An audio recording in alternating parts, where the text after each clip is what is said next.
go over some tactics that I use in the field. Just show some of you guys how, when I use an e-collar, how I stop coyotes with e-collars and how I'll change sounds, do different things to keep those coyotes moving or to stop them where I want them to stop. I'd like to start out by saying I'm not a professional. I don't claim to be a professional in predator hunting. I just love to do it, and I've got a lot of years experience doing it, and it's just a lot of fun. Now, over the years, I've had a few people that I've considered mentors that I will talk a little bit about. One is Matt Pipa, who was head of pro staff on Predator Quest. I happen to be on Predator Quest pro staff for about 3 years, and he's been a great mentor over the years for me. I've learned an awful lot from him. And then the other one that I would have to say has been a huge mentor, and he maybe doesn't even realize it, is Big Al Morris. I've just studied his videos over the years, especially his ones out of Alberta, where he really uses a lot of the vocals and pup distress, and he's one of the few in the industry that really sits down and explains what he does in his videos. You can learn a wealth of information watching his videos. And now I realize there's an awful lot of people now on YouTube that have channels, and there's just so many good predator hunters out there, and guys probably far better than I am, but again, I just go out there to do it for fun. I do the filming just for my own benefit, really for fun. I didn't really start out to build a big channel. I just was doing it so other friends and family could see our hunts and just to look back on the hunts and enjoy them as time went on. Let's get started with some of the hunting tactics that I think will help you guys out in the field. Well, this is something that I almost never do, and that is walk out in front of where I'm going to sit down and set an e-collar. I know most people do that, but in our country, the coyotes sit up on high ridges and knobs, and they watch the whole countryside, and they can see forever. So it's very rare that I set an e-collar out in front of me. I'll either set it behind me or beside me, and I typically always try to get it up off of the ground. In this case, it worked out fine, but you can see all these hills that these coyotes can sit up on and just watch the world go by. Obviously, you've got to pay attention to the wind and how you're calling and how you set up, but if you'll notice, we're sitting on this little knob up here, but we're underneath that tree in the shade, stand still sitting there. You can see from the coyote's perspective that he'd have a hard time picking us out in that shade up there by the timber. And you can hardly see us, so anytime you can sit in the shade, you're always better off. As I walk down over the hill to this set, I put that e-collar in the tree to my right, and again, it's up off of the ground. I'm trying to direct the coyotes right to that, and then we sit to the left of it just a little bit in shotgun range. One thing I can tell you is if you learn how to call up coyotes and kill them consistently with shotgun, you will always become a better coyote caller. You'll learn to read their body language, which is really key. You can see this coyote came right to the call. Typically speaking, when I'm calling up coyotes with the shotgun, I will leave the e-collar play consistently. I won't shut it off. I might change the volume or change the sound, but I typically leave that running all the time. Again, you can see we've got a lot of sunshine, but we're sitting in the shade, and it's a lot harder for them to pick us out in the shade. Try to hop over this hill real quick, see if we can call up a coyote and get it filmed before we have to bag it for a while or shut the camera off anyway because of the rain. So anyway, we'll see what we can do.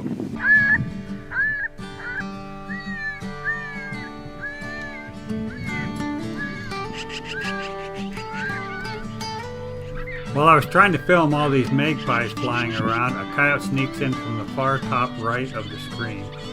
This right here is one of the reasons why we generally pack a shotgun with us on every set.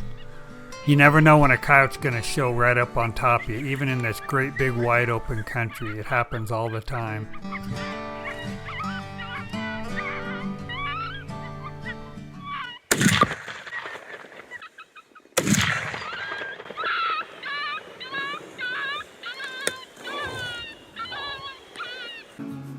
I don't know how many, 15, 20 magpies around. And And so I was doing magpie and letting them interact, and then went into another rapid distress, and then out of nowhere this coyote just showed up at, I don't know, 25 yards, and Stan got him with the shotgun. Is it an adult or a pup? That's an adult. Yeah.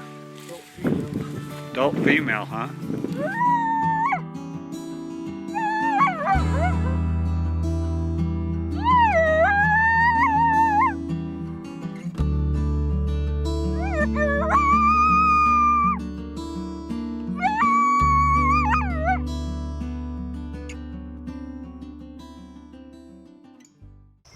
After a series of vocals, I saw something out of the corner of my eye running through the grass. I thought it was a coyote, but it turned out to be these fawns, and then Mama showed up out of the coulee.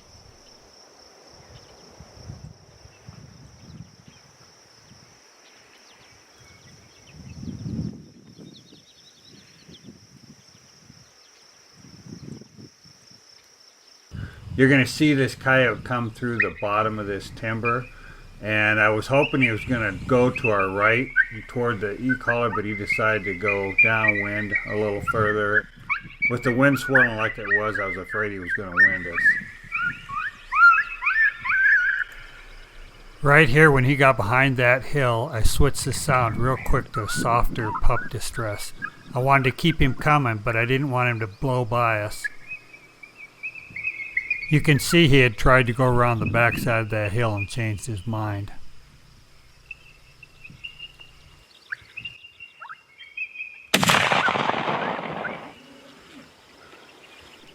With enough experience, you'll start to learn how to read coyote's body language. I could tell when he was coming through the timber that coyote was going to come right up to us. My only concern was I didn't want it to get around the base of the hill to the left of us, and when it went out of sight, I wasn't sure where it had gone.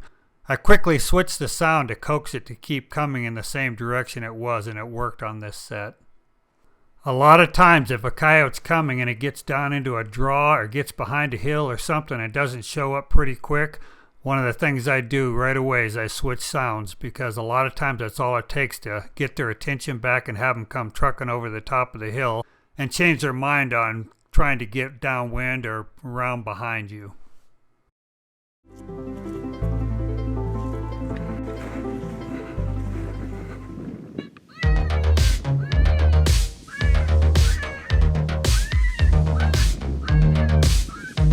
When they're coming hard like this, you just let them come. The only thing I do sometimes is turn the volume down.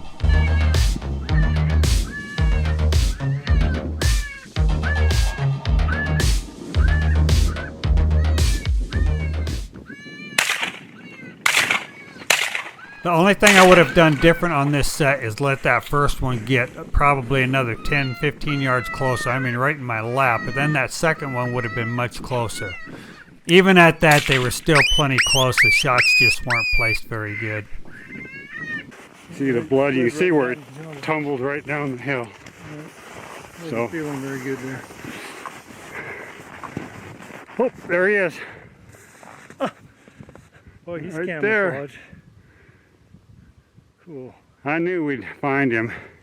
Oh, I hit him. He was hit hard with that shotgun. Yeah, I hit him Stan hard. said the other one was hit too. There was a little bit of blood. But I got a feeling he's laying over in the rock over on the other side. he's probably laying over there somewhere. That's our first set, probably within 10 minutes. After we loaded this coyote, we went over and tracked the other one, and it ran around the rims on the backside and ended up getting onto the neighbor's place, so we couldn't recover it. But it was leaving a pretty good blood trail, so we're pretty confident, and went up in the rocks just like this one and ended up dying. I shoot some pretty good loads in this shotgun that kills coyotes out to 75 yards, but Stan had never used my shotgun before, and with all the clothes on, he just didn't get a good beat on these coyotes. But we did end up killing them. Right here is why I like to have that e-collar sitting behind me, so these coyotes run right into my lap. Stan hits this coyote on his third shot, and it stumbles behind that piece of sagebrush, and then on his last shot he hits it, and if you look real close you can see a big blood spot behind his shoulder.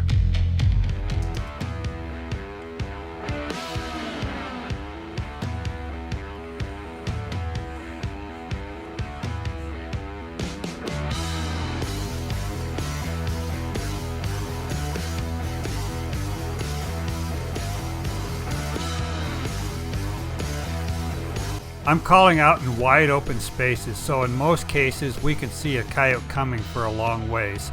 I know that a lot of you hunt in tighter quarters, but some of these techniques will still apply. Got him. Just about to come in this. Now he's gonna get behind that stupid tree. Our wind's going that way. We're just gonna let him run. I'm gonna let him run as close as he can. You got him? Yeah, I got him, but easy up. This female's not very happy. On the way in, she keeps stopping and challenge howling us. You just can't hear it on the film.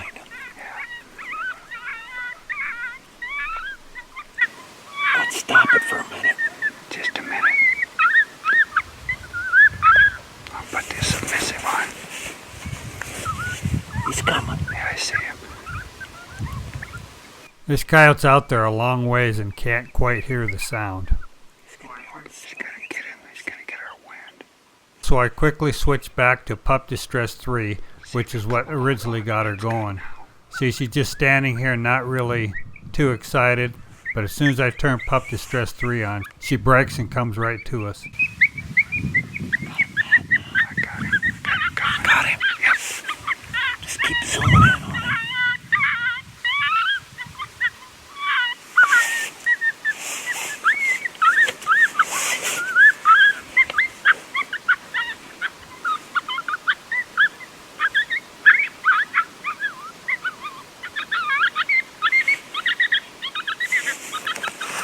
It's gonna come right to us.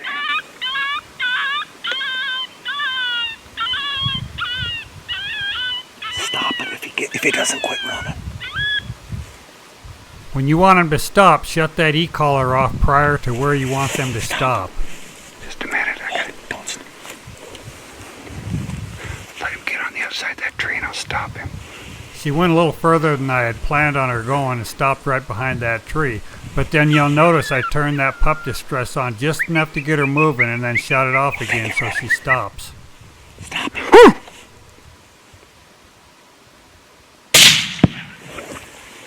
The other thing you need to learn is how to bark to stop those coyotes exactly where you want them to stop and when you're ready. But you have to do an abrupt bark. You'll notice a number of times in some of these videos that you'll hear Stan kind of do a howl, and it's not enough to stop them. You got to do an abrupt bark, and they'll almost stop every time.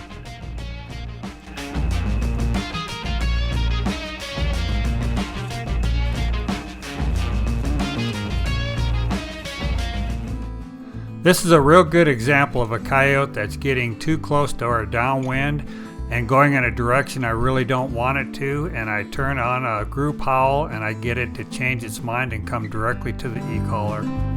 The wind is blowing from our right to our left, and this coyote's working his way towards the downwind side. He's coming kind of straight right now, but you'll see here in a second, when he turns, he starts to head to our direct downwind.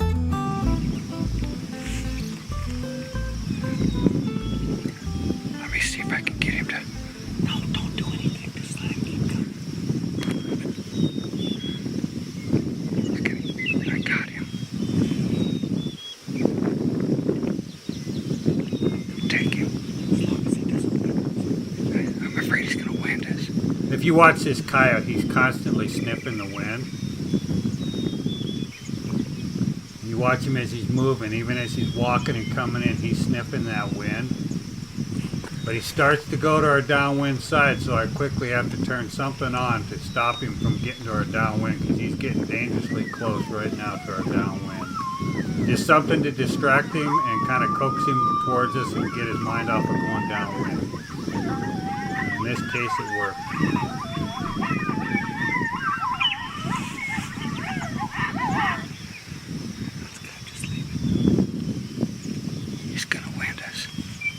Watch this coyote as it's running in and it keeps closing its mouth to smell the air. He's trying to smell what he thinks his coyotes that he's coming into.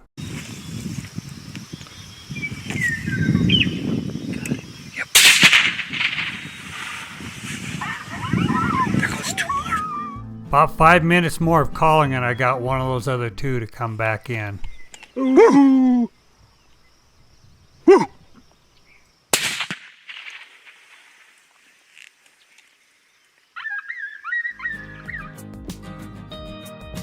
If you want a real challenge, throw a camera into the mix and start filming your hunts.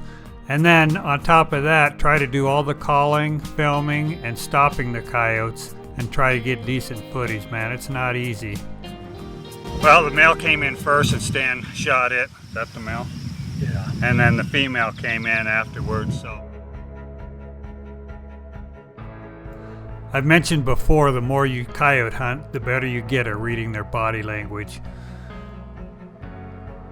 It will help your success rate, especially when these coyotes are coming into the call, because once you get them coming, most of the time you can read their body language. I can usually tell when they're way out there whether they're going to come in for a shotgun shot or if they're going to just be a rifle shot.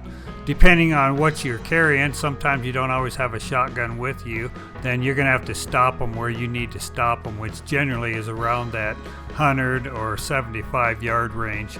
You get much under that with a rifle, it gets kind of tough. But as long as you can read their body language, it makes your success rate go up by quite a bit.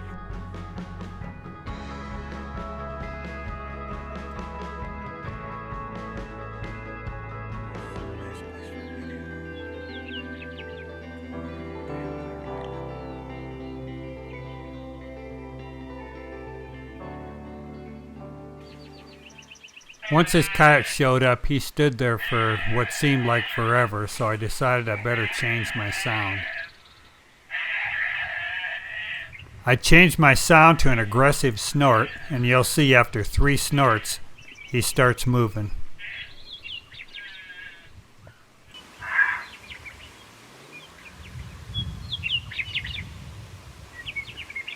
Should I kill him there? Well, I don't know if he's gonna. Well, hang on. That's all it took to get this coyote coming again.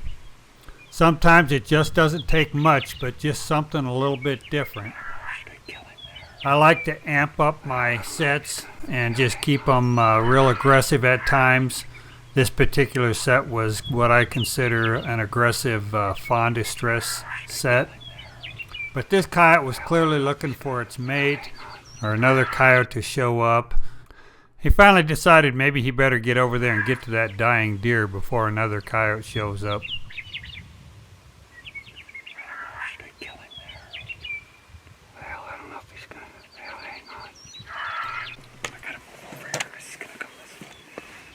Another thing I'll do sometimes is if they're coming in and working okay, I'll turn that volume way down on that e-collar so they can barely hear it. You probably can't hear it, but I shut the e-collar off right about here because I didn't want him to get past us. He's working pretty good coming in, so I thought, well, I'll just let him get to the point where Stan wants to shoot him, and then I'll stop him. He's still looking for his mate to come.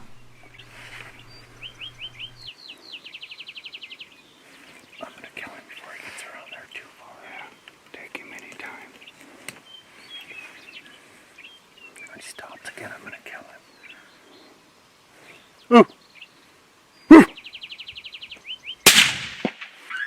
She must have been one of those smart, educated coyotes.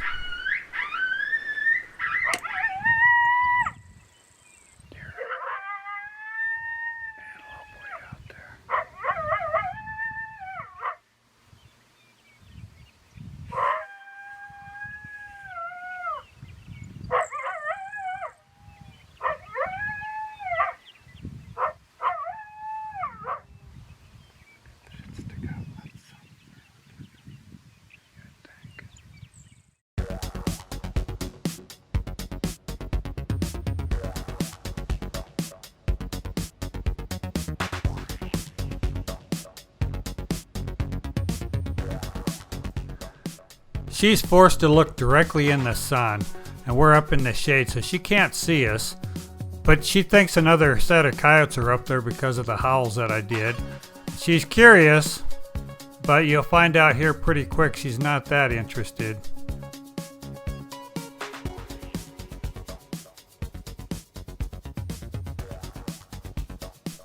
She's decided she's had enough and she's headed out.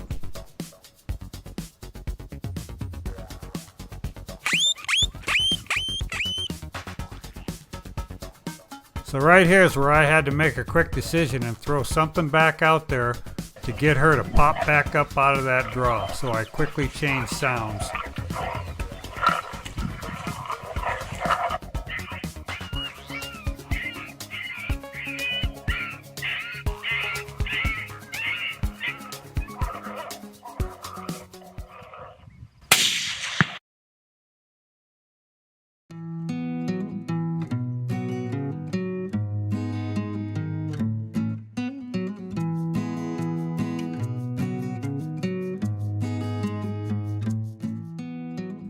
That's a perfect example of changing a coyote's mind that was on its way out and getting it to pop back up over a coulee or over a knob and take one more look. And that's all it took.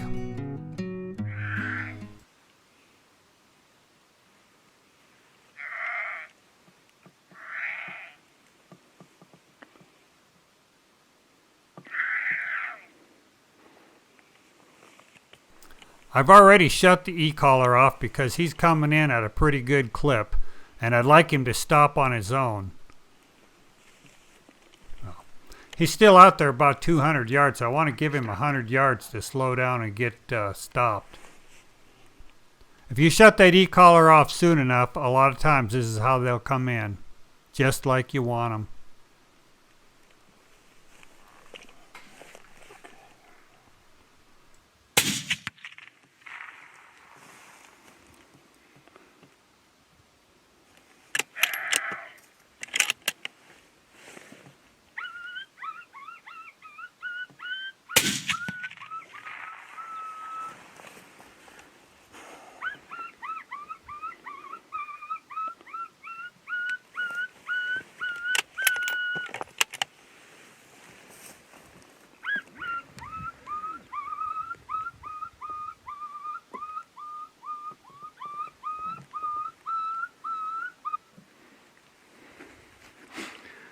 That coyote hasn't been laying on the ground less than 5 minutes. And look at the magpies already on him. That's crazy.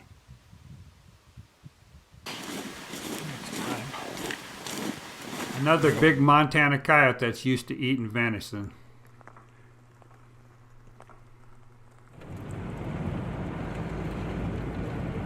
Well, we're headed out early to get to our first spot before daybreak.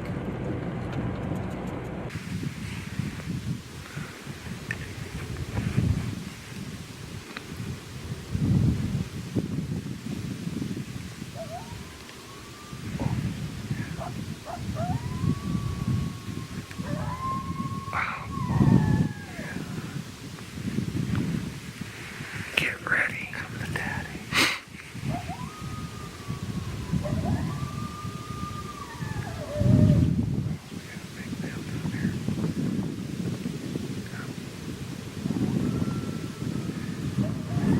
We need this one to come because he's better with. Yeah, about ready. Sounds like a male. That's the female over there to the right. He's right down there. Well, the male shows up at the edge of the timber to check out and see what coyote is in its territory. He stood here for a solid 5 to 8 minutes. I went into several different mouse squeaks trying to break him loose, and finally I put on a real light Kel's cottontail, and that broke him loose. He was over there about 1,200 yards, so taking a long shot really wasn't much of an option.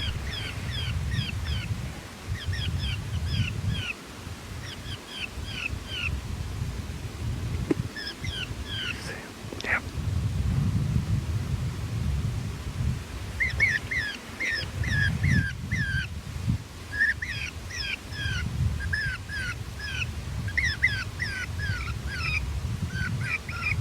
Right by those 2 pine trees. I got him.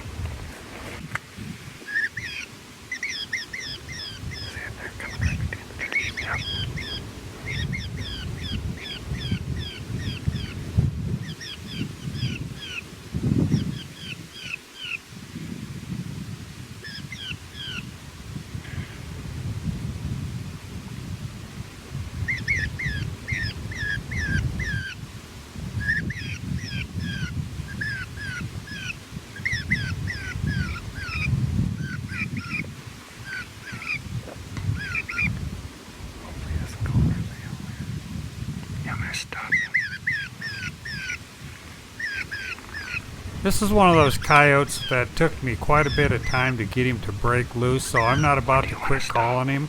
So I just keep that e-collar going.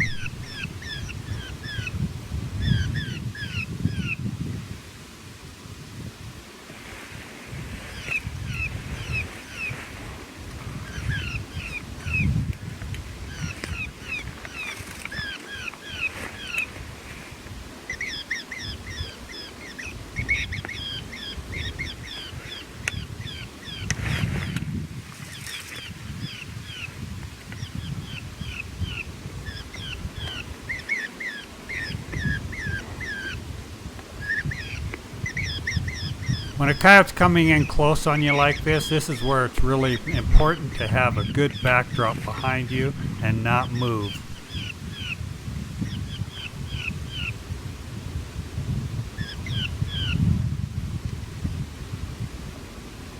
Take him. I was ready to put this coyote on the ground a little quicker than Stan was.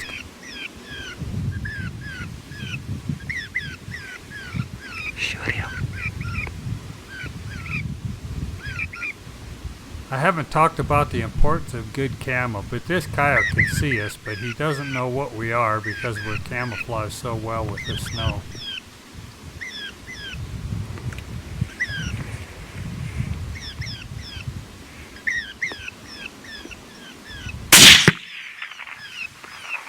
Well, this was a fun set. We were over the hill here right as it was starting to break light, and I did a howl. And we heard coyotes howl over the hill behind us, and so we didn't have anything come in on that first set.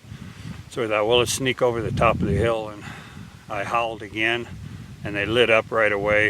I think you can hear, excuse me, they lit up right away, and you could hear it in the video. I was filming those deer down there. So I threw a few more howls back and forth to them, and then I glassed down there, and I could see him down in the timber. And he came to the edge of the timber, and he sat there for quite a while, just kind of looking the situation over, trying to find out where those coyotes were. But finally I tried some mouse squeaks. I didn't do much. I don't know if you could hear them. And then I went to rabbit, and boy, that triggered him. And that's about as nice as it gets for having them come walking up to you. So anyway, let's go take a look at him. No matter how good you get and how much time you spend out predator hunting, every time you go out, you'll learn something new. Even watching some of these hunts back, now with more knowledge, I would have done some things differently than I did. That's a beautiful coyote. I hope you're able to get something beneficial from this video. I hope that next time you're out in the field and you run into a situation where you have a coyote that's leaving or a coyote that's hung up, that you'll think to try a different sound or something a little bit different that'll get that coyote moving and coming in closer for a shot. I really do enjoy teaching people how to predator hunt. When I was on pro staff with Les Johnson with Predator Quest, I was able to do some seminars, and I really enjoyed that. One of the things that I really enjoyed was 2 years in a row I went down into South Dakota to a youth predator hunt. And we were able to take youth out and just do the calling and let them do the shooting. And that was so much fun because in several cases it was their first coyote that they ever saw come in and was able to shoot. It was just a lot of fun. So I do appreciate you guys commenting on my videos. I appreciate the support you guys give me. I do try to comment back when I get a chance. I maybe don't always get to everybody, but I try to at least. Well, go out there and have fun and just keep working at it till you get better and stack up some coyotes.